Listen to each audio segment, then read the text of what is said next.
बिस्मिल्लाहिर्रहमानिर्रहीम। अस्सलाम वालेकुम नादरीन, आप यूट्यूब चैनल देख रहे हैं। मैं इमरान खान हूँ। नादरीन, इमरान खान साहब के केस के हवाले से एक बड़ी इंपॉर्टेंट खबर है मेरे पास। खबर यह है कि अक्टूबर के पहले हफ्ते में अदालत ने यह फैसला किया था कि तोशा खाना केस जो है वो रोजाना की बुनियाद पर चलाया जाएगा। अदालत ने फैसला क्या करना होता है, अदालत को कह दिया जाता है कि आप रोज सुनना है, फटाफट नबेड़ो। तो उस वक्त जनाब अदालत रोज की बुनियाद पर कर रही थी। और जनाब अब एक नई खबर आई है और पता चला है कि इसे 27 नवंबर तक के लिए इमरान खान साहब के केस की समाअत मुलतवी कर दी गई है। 27 नवंबर को अब समाअत होगी। ये बड़ा अहम वक्त है देखें, क्योंकि आर्मी चीफ की एक्सटेंशन वाला जो महीना होता है या 1.5-2 महीने होते हैं, ये बहुत इंपॉर्टेंट होते हैं।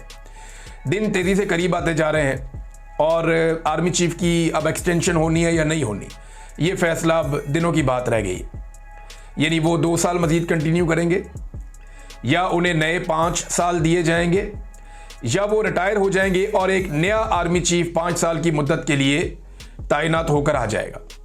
इसके बारे में अभी कुछ कहा नहीं जा सकता, क्योंकि नवाज शरीफ के अंदर बड़ा पोटेंशियल है किसी की भी टांग खींचने का या कोई भी काम करने का।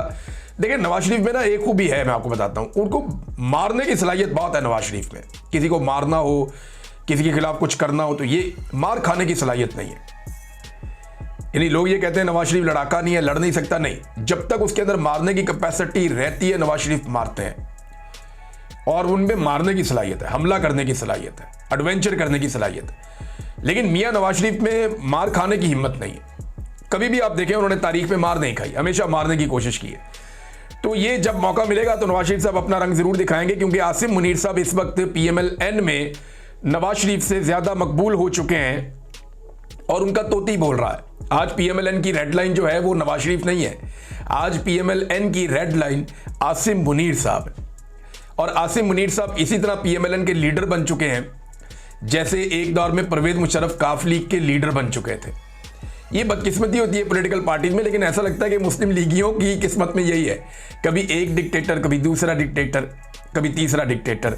बहरहाल अभी इस वक्त जो है वो नवाज शरीफ साहब की मकबूलियत काफ़ी कम है आसिम मुनीर साहब के मुकाबले में, और वो भी मैं उनकी पार्टी की बात कर रहा हूँ, बाहर की बात नहीं कर रहा।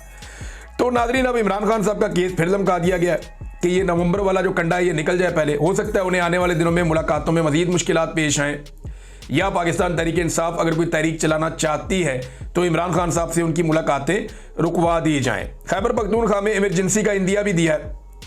बैरिस्टर अकील ने यह बात की है। ये हुकूमती रुकन है, इस वक्त हुकूमत के बहुत करीबी हैं, और इन्होंने ये कहा कि ये हो सकता है कि हम एक इमरजेंसी हमें लगानी पड़ जाए। बल्कि कुछ लोग आफ्ताब शेरपाव का नाम भी दे रहे हैं कि आफ्ताब शेरपाव को शायद बना दिया जाए खैबर पख्तूनख्वा में गवर्नर, कुंडी को हटा के, और वो जो आफ्ताब शेरपाव है उससे फिर अपनी मर्जी का काम ले लिया जाए, क्योंकि उन लोगों के एस्टेब्लिशमेंट के साथ अच्छे ताल्लुकात हैं शेरपाव वालों के। तो ये भी अब कहानियां आ रही हैं कि खैबर पख्तूनख्वा में इमरजेंसी लगाई जा सकती है। देखिए, ऑपरेशन की सूरत तो बनाई जा रही। ख्वाजा आसिफ साहब ने जो धमकी लगाई है अफगानिस्तान के साथ, जो उन्होंने अब जबान इस्तेमाल की है वज़ीर दिफा ने, पाकिस्तान एक बड़ा मुल्क है, एक एटमी मुल्क है। एटमी मुल्क का वज़ीर दिफा जब बोलता है तो बड़ा मोहतात बोलता है।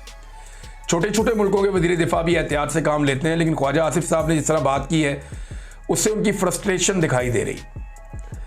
वो उन्होंने काफ़ी ज़्यादा तालिबान के ऊपर रगड़ा दिया, और साथ उन्होंने ये कहा कि अफगान हुकाम के जहरीले बयानात ये जाहिर करते हैं कि तालिबान हुकूमत में इंतशार और धोखाधही बतदरीज मौजूद है।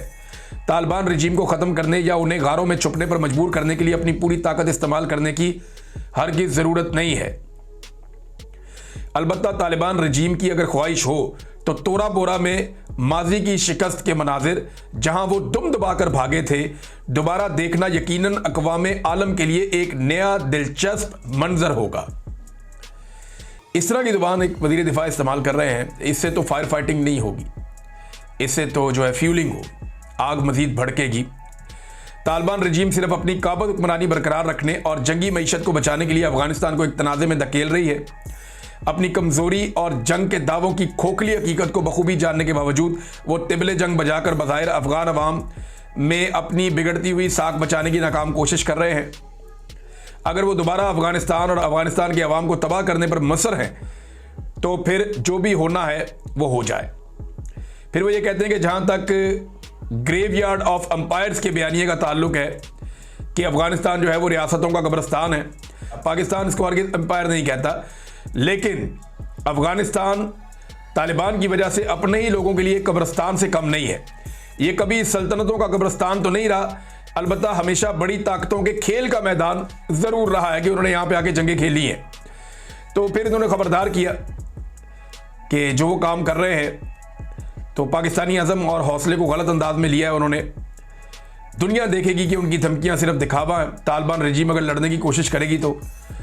और साथ उन्होंने ये भी कह दिया कि अगर आप पाकिस्तान के अंदर कोई भी खुदकुश धमाका या हमला होता है तो उसे बर्दाश्त नहीं किया जाएगा। देखिए, ये जो खुदकुश धमाके और हमले, ये हमारी अपनी पैदावार है ना। तालिबान को किसने बनाया? हमने बनाया। ये दहशतगर्द किसने ट्रेंड किए? हमने किए। ये सारी तंजीमें कौन इनको लीड करता था? पाकिस्तान की मिलिट्री एस्टेब्लिशमेंट करती थी। ये एक एक ग्रुप जो आज बना हुआ है, इस सारे के पीछे पाकिस्तान की फौज थी, फौजी हुक्मरान थे। इन्होंने दुनिया से डॉलर कमाए, पहले मुजाहिद बनाए, उसके बाद तालिबान बनाए, उसके बाद तालिबान के मुख्तलिफ गिरोह बनाए। तो हर किस्म की दहशतगर्दी हमने तैयार की है। अब वो पाकिस्तान के कबायली इलाकों में और अफगानिस्तान में फैली हुई है। अब बजाय इसके कि हम उसकी जिम्मेदारी लें और इन चीज़ों को ठीक करने की तरफ बढ़ें, हमें ये लग रहा है कि ये हमारे ऊपर क्यों चलना शुरू हो गया। देखिए, जब वो बारूद का खेल खेलते हैं तो वो वापस आता है, जब आप हथियारों के साथ खेलते हैं तो वो चलते भी हैं। पाकिस्तान को आज भी ये बात समझनी पड़ेगी कि लड़ाई से मसला हल नहीं होता, और ये बात अफगानिस्तान को भी समझनी पड़ेगी। अफगानिस्तान भी ये बात अच्छी तरह जानता है कि वो पाकिस्तान के 1 इंच के ऊपर भी कब्जा नहीं कर सकता। बदअमनी जरूर पैदा हो सकती है दोनों तरफ, हालात खराब जरूर हो सकते हैं दोनों तरफ, लेकिन दोनों तरफ ये कैपेसिटी नहीं है कि वो एक दूसरे के मुल्कों को फतह कर दें और हमेशा के लिए कब्जा कर लें। ना पाकिस्तानी ये तस्लीम करेंगे, ना अफगानी ये तस्लीम करेंगे। लिहाजा अकल की बात वही है कि बैठें और बैठकर मामला तय करें। वैसे ख्वाजा आसिफ साहब की ट्वीट मैंने पढ़ी है, मुझे लगता तो नहीं है कि उन्होंने ये लिखी होगी, क्योंकि इस तरह की ट्वीटें कहीं और से लिख के आती हैं, लेकिन फिलहाल ख्वाजा आसिफ साहब के अकाउंट से चली है तो चले मान लेते हैं। नाज़रीन, शेख वक्कास अकरम साहब ने इमरान खान साहब के सोशल मीडिया के हवाले से एक बड़ा अहम इंकशाफ किया, और वो ये कह रहे हैं कि ये ट्विटर केस क्या है, इसमें अदालत से क्या अहकामात मांगे जा रहे हैं। हर पॉइंट के पीछे एक पूरी मुनज़्ज़म कोशिश है कि किसी तरह इमरान खान साहब के पैगामात का सिलसिला बंद किया जाए। इसमें शरीक मावन और फैलाने वाले सोशल मीडिया के गिर्द शिकंजा कसा जाए। इमरान खान साहब के ट्विटर पैगामात के खिलाफ ये केस इस्लामाबाद हाई कोर्ट में वाजिद गिलानी काबीना के मेंबर एग्जीक्यूटिव गुलाम मुर्तज़ा खान ने मारूफ नून लीगी वकील रहनुमा जनाब बैरिस्टर जफरुल्लाह खान के जरिए दायर किया है, और अदालत से दरख्वास्त की है वो जो सारी चीज़ें मैंने आपको पहले ही बताई थी कि बड़े तरीके से इमरान खान साहब का जो सोशल मीडिया उसको बंद करने की कोशिश की जा रही है, और सेम टाइम में ये भी कोशिश की गई कि लंबा ले जाए इमरान खान साहब की तोशाखाना 2 केस की समाअत को, ताकि जितना हो सके मैक्सिमम इमरान खान साहब को खामोश करवाया जा सके। अब तक के लिए इतना ही। अपना ख्याल रखिएगा, अपने चैनल का भी। अल्लाह हाफ़िज़।